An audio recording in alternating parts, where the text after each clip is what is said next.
Hey babe, I'm Brooke Jean, licensed therapist, coach, mama, and your straight talking guide to ditching the pressure and living a life unperfected. I've coached some of the top C-suite women in America, women leading billion-dollar companies while secretly falling apart. I've been her. I blend psychology, neuroscience, and energetics with lived experience to help high-achieving women actually heal, so that they can access their infinite energy, creativity, and vitality. If you're a perfection-obsessed woman who's checked every damn box, career, family, house, 401k, but still feels low-key dead inside, you're in the right place. Here, we rip off the good girl mask, call out the BS, and build a life that actually feels like yours. We talk healing, we talk revealing, we talk rising, and we do it raw, real, and unfiltered. This is the Unperfected Pod.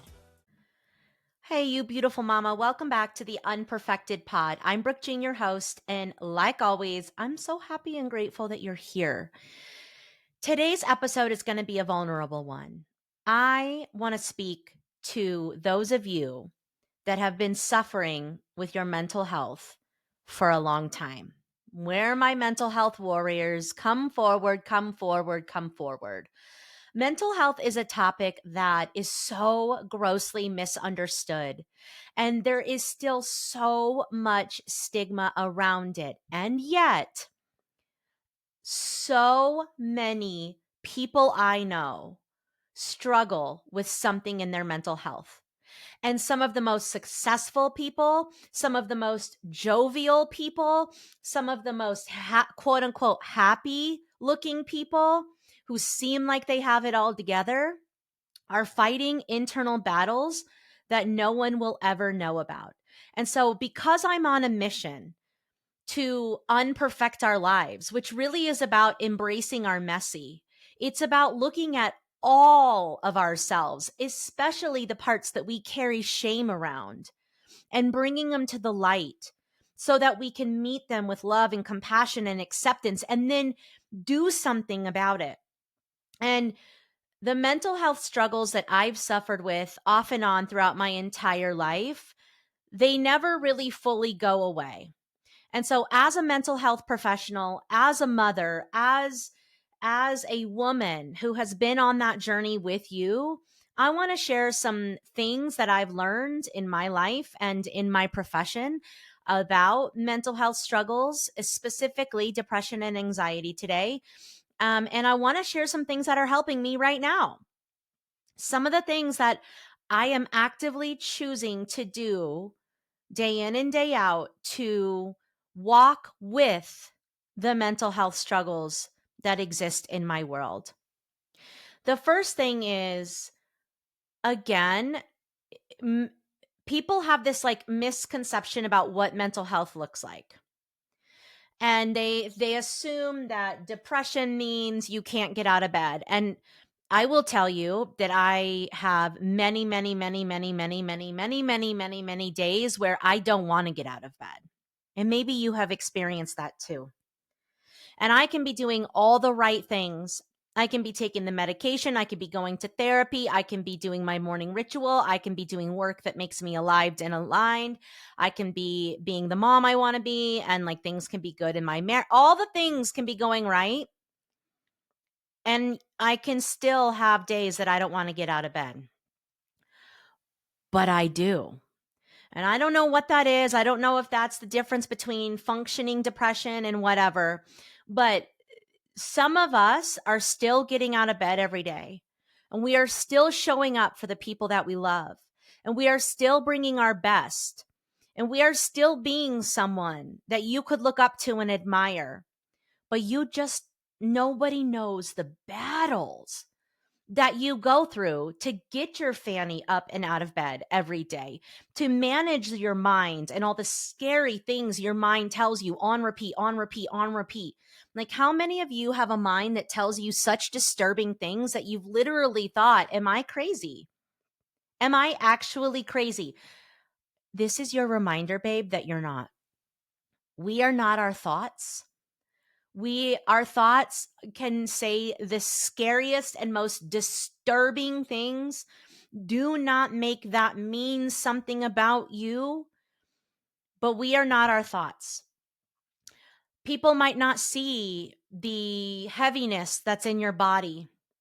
People might not see the worry that's on your chest. People might not see the panic attacks that you're having in between things.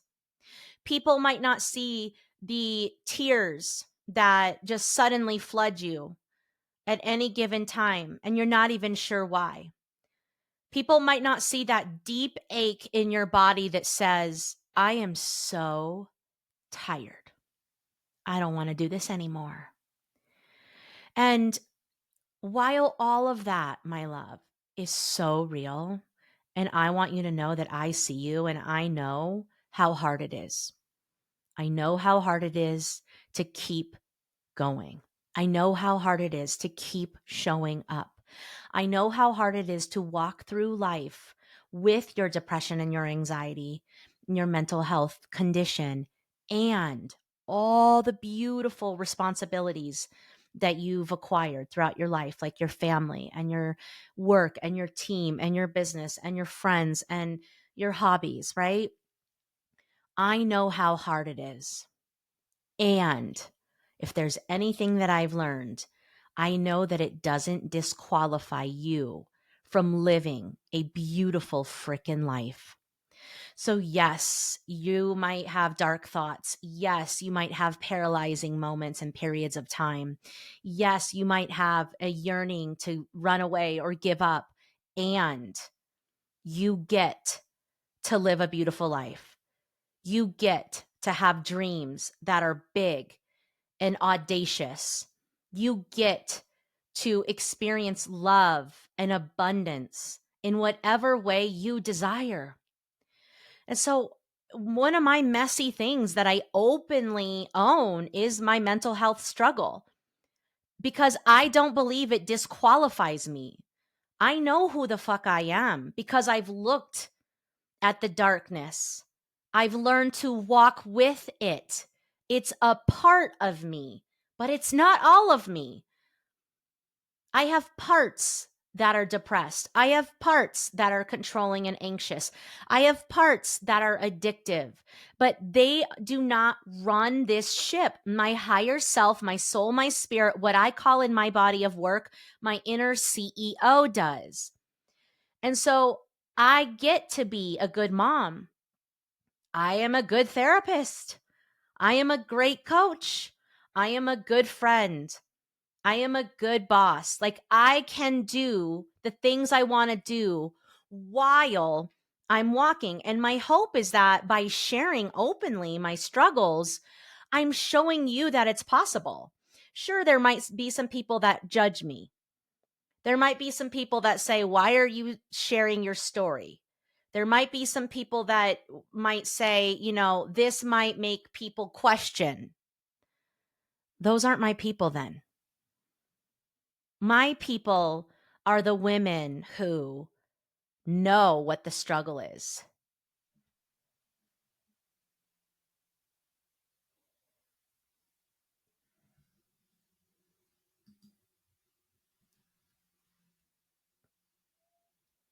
My people are the people who know what the struggle is, but they still desire a beautiful life.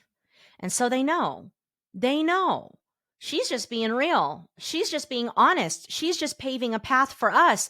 She's just normalizing. You can have a thing that's like messy, that's a struggle for you, and you can still show up for your dreams, for your people, in your magic. And so a couple of the things that I've learned is that you got to walk with it. I don't know whatever makes these things totally go away yet. I haven't found it. I haven't found the magic thing that completely eliminates my depression or my anxiety. I have found a ton of things that help, and you better believe I use them. But I have not found the thing yet. I've taken the medication. I've been in the therapies. I do all of the brain hacks, the neuroscience stuff. I live a life of purpose. I take the vitamins. I will keep trying. There's still quite a few things that I want to try to eliminate the depression, like ketamine assisted therapy has been showing some extraordinary results for depression, and specifically the type of depression that doesn't shift at all with medication, because medication works for some people and it doesn't for others. There is absolutely nothing wrong with taking medication. Let me say it louder for the queens in the back. There is nothing wrong with taking medication for your mental health. Okay. We had no problems taking birth control. And there are more studies that show more issues linking birth control to cancers and all sorts of problems than your SSRI. Okay. We have no problem eating food that we know is poisoning us. We have no problem drinking alcohol that we know is poisoning us. We have no problem just living in the toxicity that is, I don't know, the world and America, but we're going to pick on the SSRIs. Get out of here. Get off your righteous wellness crap. Now, if you want to try a natural path first, that's cool. But don't you dare diss people that are on medication, and don't you dare fully disqualify yourself from medication. If you had a heart that would function better with medication, you wouldn't even question taking it and what the side effects are, right? If your liver was failing, you wouldn't question. So why do we question taking something that helps our brain, the biggest organ in our body, that affects every function in our body, operate more efficiently? And the reason why I'm so passionate about this is because there is so much stigma around medication, and yet I have seen medication. I have seen women who have struggled with debilitating anxiety. I mean, debilitating anxiety their entire lives. And they finally get on a damn SSRI and they go, oh my God, this was available for me. My mind is finally a little bit quieter. I'm not constantly in a panic attack. I can actually function. I can actually use the tools that you've been teaching me. So because I've seen that so many times, I've seen it change lives. I'm an advocate for what's best for you, but don't blacklist anything, guys, when it comes to mental health. All right? And some mental health conditions 100% need medication, like bipolar 1 and bipolar 2. Those love bugs, if they're not medicated, the degree of which they struggle is it can easily cost them their lives. And a lot of times it does, heartbreakingly enough. So we have to stop shitting on medication when it could be saving someone you love's life, like yourself, your child, your cousin, your mom, your neighbor. We have to stop. I don't get it. I don't get it. I understand. Listen, I'm like, I'll suffer through a headache. I don't want to take Advil. And then you just get to a point where you're like, why am I doing that? Why am I not taking something to help me feel better? You deserve to take whatever the F you need to take to help you feel better. Okay. So that's how I feel about that. So what I was saying is depression is one of those things that I've tried a lot of different things and it still comes back. And I'm not done trying things. So you all will be the first to know if I try something and I feel like my depression is gone, I will be screaming it from the rooftops. Anxiety is easier to manage, but does it fully go away? Nope, not in this economy. That's like an inside joke because I don't really like play to the economy situation as much as some people do in the world, but not when the world is on with what we got flooding our phones every day, all the bad news bears that's coming in hot every second of every day. You think that we're going to be free of our anxiety? Y'all, we have evolved to survive. And so there's some stuff that looks pretty scary, and that is really scary, and that is really devastating that's happening in the world right now. And so I don't think we'll ever be fully, absent from it, but it is easier to manage. And so, one of the things that has absolutely helped me that is unsexy and unpopular is, instead of being in resistance with my mental health struggle, it's just meeting it with love and kindness and eventually radical acceptance and learning to walk with it. So instead of fixating on, I need to get rid of my depression, I need to get rid of my anxiety. Why? It's still here. It's still here. And we end up, compounding the problem, because it's like there's the anxiety and then there's the frustration around the anxiety. And we like upward spiral, but we can't, or downward spiral really is what it is, the problem.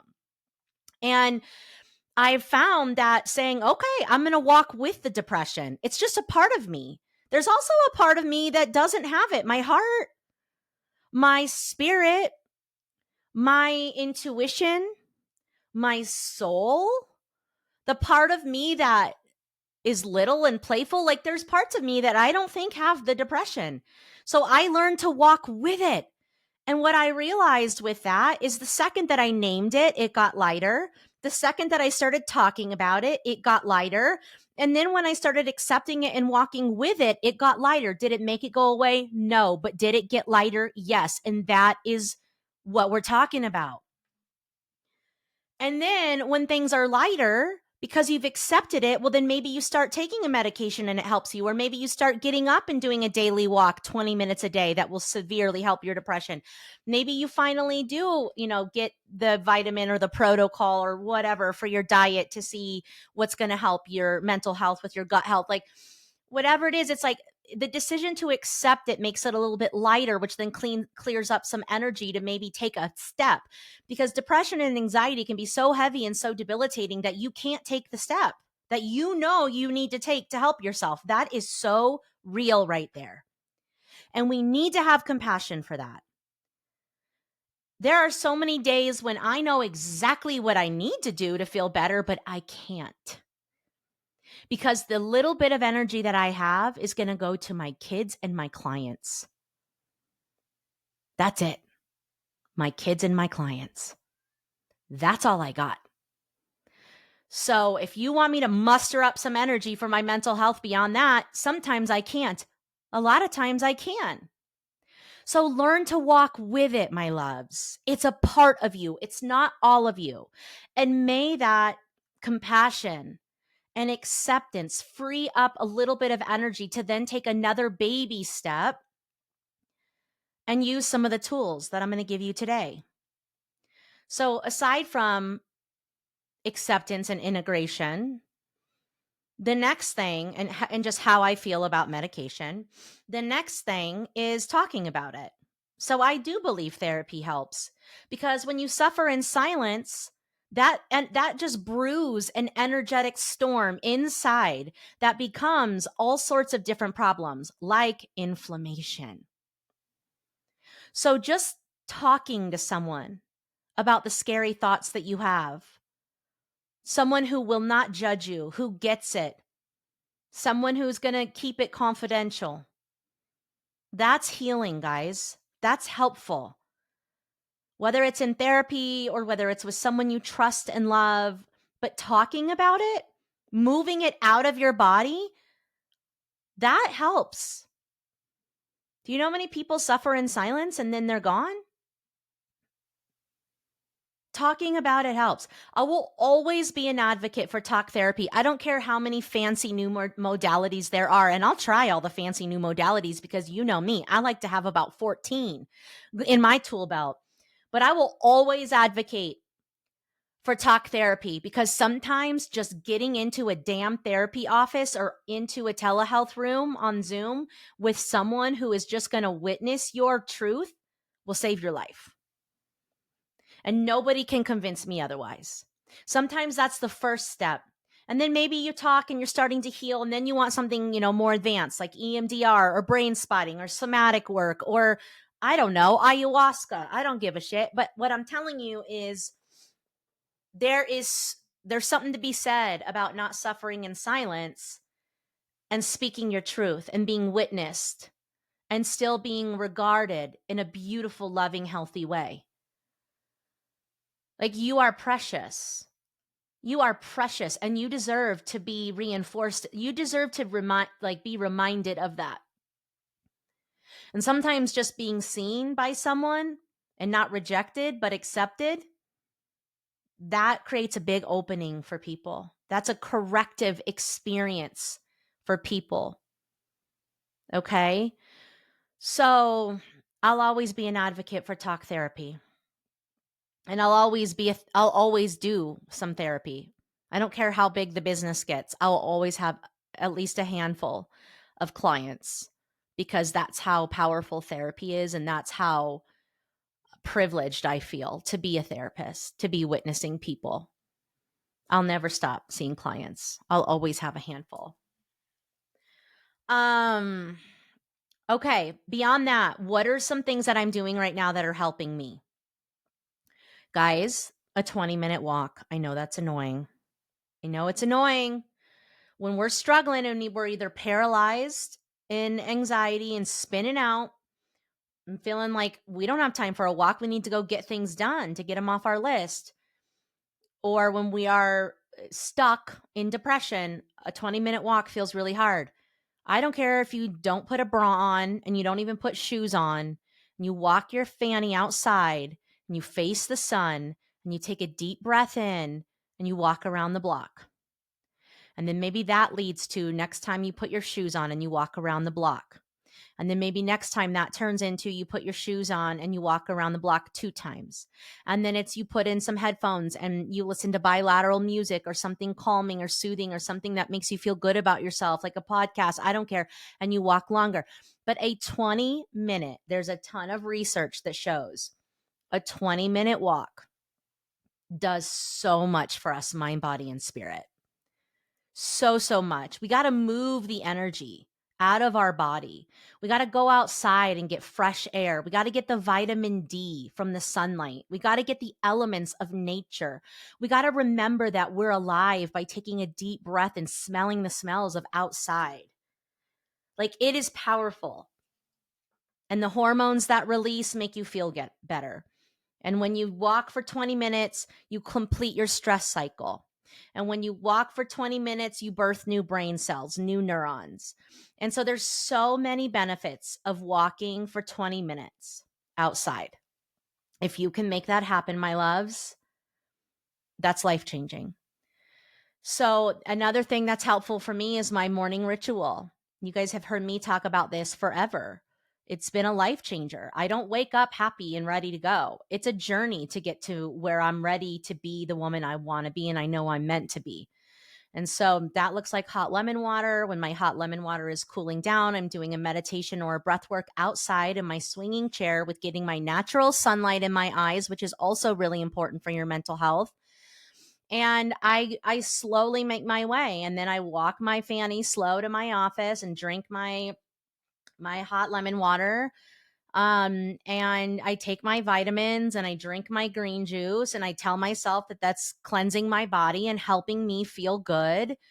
And then I move into some gentle movement, like some stretching or some, like flowy dancing, some embodiment work. And then maybe I'll journal or create. From there, I also connect to the divine.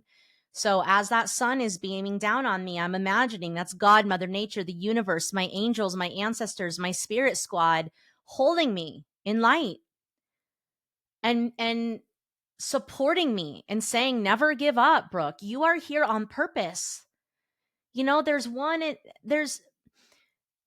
It's a miracle that you and I are here. There's a reason for it. And that's why I'll never give up, because I've got kids and I have a mission. And if I have to struggle and suffer in order to serve, oh, then I guess that's just part of the damn package. Okay. And that's not a woe is me, because I choose this life and I'm grateful. But it's hard sometimes. It's really heavy. But I know I am here on purpose.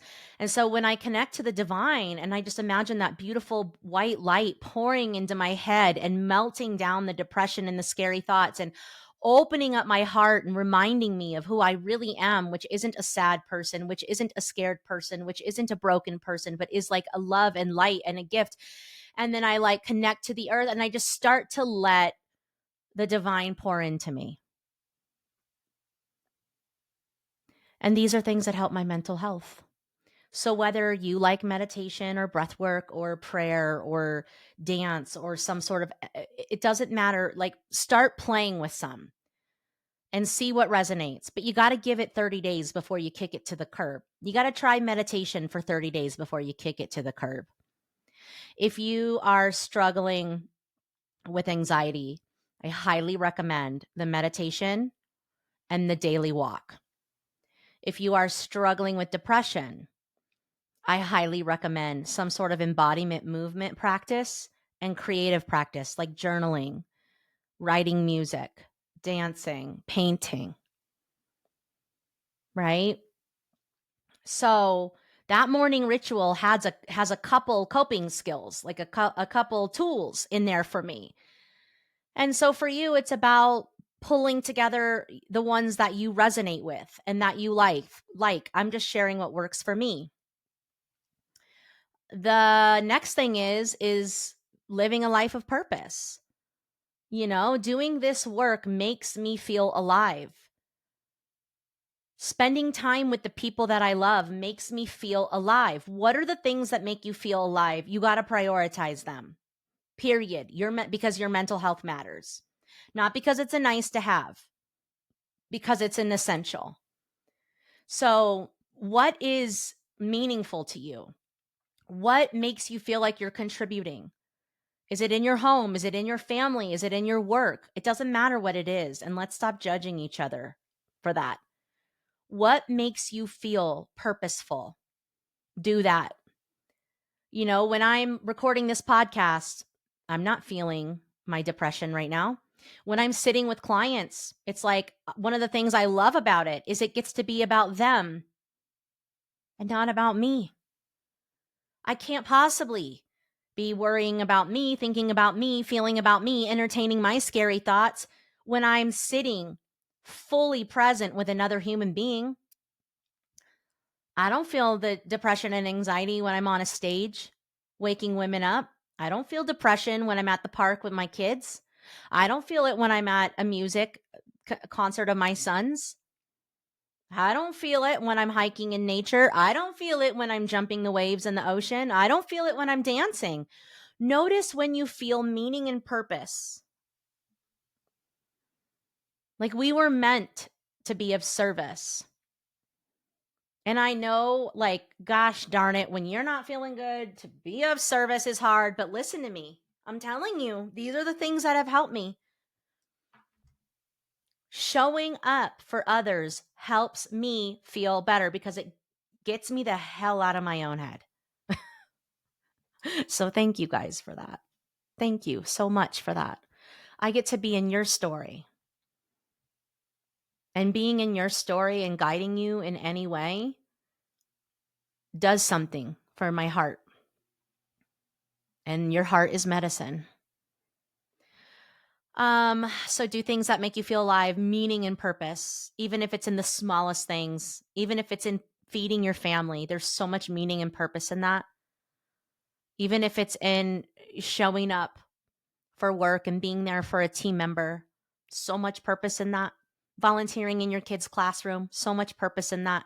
Reading stories to your kids at night, so much purpose in that. You know, teaching that class, so much purpose in that. I do think contribution is healing. What else do I have for you guys? Boundaries. It's hard to feel good when you're around people that constantly complain, that project their stuff onto you, that think the world is falling apart and there's nothing we can do, that pull you down. We have to have compassion, but we also have to have boundaries, guys. Compassion without responsibility. So I'm selective about who's in my sphere.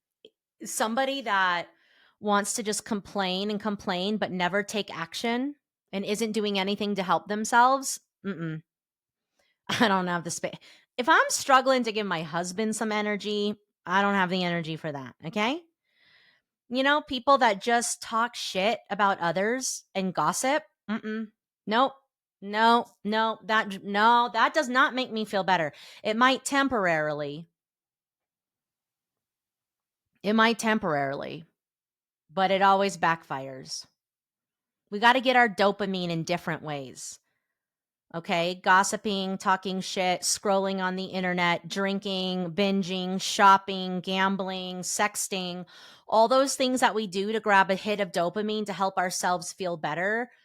It sucks because it's so easy to fall into those traps, and I've fallen into them too many times to count, and I still do. I just pull myself out quicker now.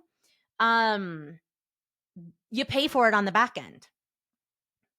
So be mindful about who you surround yourself with. Have your boundaries and boundaries with yourself. What am I reaching for that's toxic? Is it the news? Is it social media? Is it gossip? Is it complaining? Is it drinking? Is it spending? Is it whatever, gambling? What am I reaching for that's toxic? I got to clean that up because that is not helping my mental health. That's where boundaries begin. Big girls set boundaries with themselves first because we go first. And then we look at our circle and go, like what, after what activity, where and with whom do I feel worse about myself? And do I feel heavier than I did before? And do I feel more anxious than I did before? Guys, life is too short. And I don't even care if it's family. Life is too short to have a front row seat for the monsters that make you sick. Okay? But the monsters that make us sick are a lot of times of our own doing. So we look at those first, and then we go outward and go, okay, where do I feel so drained and so yucky afterwards? How can I get some space? How can I take care of myself differently when I go into that circumstance? Is there a hard conversation I need to have?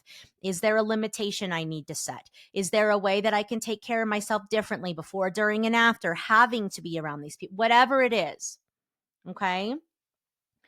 And so that one's a lot. So I think I'm going to stop here because I don't want to inundate, but these are the things that are on my mind lately. I know a lot of people are struggling right now. I do not want you to suffer in silence. It is so much more normal than you realize to struggle with some of these things. Just no one wants to talk about it. But I'm going to talk about it because shame is the worst. And when we don't talk about things, shame builds in the darkness. So no, we're not doing that. What we are doing is we're talking about it and we're learning to walk with it. And then we take baby steps to help ourselves manage it, like movement, like what you eat and drink, like what you consume, like who you hang with, that kind of stuff. And then we just learn to ride the waves, you guys. I've just learned to ride the waves. When I have a really shitty day, I do what I can, but I give myself grace that I'm not doing the extras. And then when I feel good, which feels like euphoria, I'm like, oh, this is what normal people feel like. And I get really pissed for a minute because I'm like, wow, what would be possible for me if I felt like this more often? Must be nice. And then I realized, like, Brooke, everybody has a thing that they suffer with. But I sprint when I feel good. I sprint. I go get all the things done. I make all the appointments. I show up online more. I get caught up. I make plans for my partner. I book family vacations. I regret all of it later. Okay, not always. Not always, but raise your hand. Raise your hand if you're on a high and so you book everything. And then when you're on a low, you're just like, who was that sociopath that decided she wanted to go on family vacation, that decided she wanted to go here, there, and whatever? It's so funny. But when I feel up and good, I run. And when I feel low and down, I meet myself where I'm at because I know I'm going to come back up. And that's the thing that I want to end with today is there is always hope, you guys. We have the days that are really, really dark. We have the periods that are really, really dark. But I swear to goodness, up, down, and sideways, there's always potential for a better day tomorrow. And you are so valuable to this world.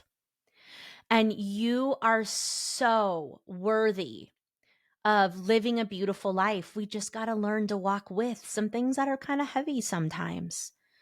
But don't you dare give up, and don't you dare disqualify yourself from the love, from the life, from the wealth, from the success, from the abundance, from the vitality, from the experiences that you want because you struggle with this thing.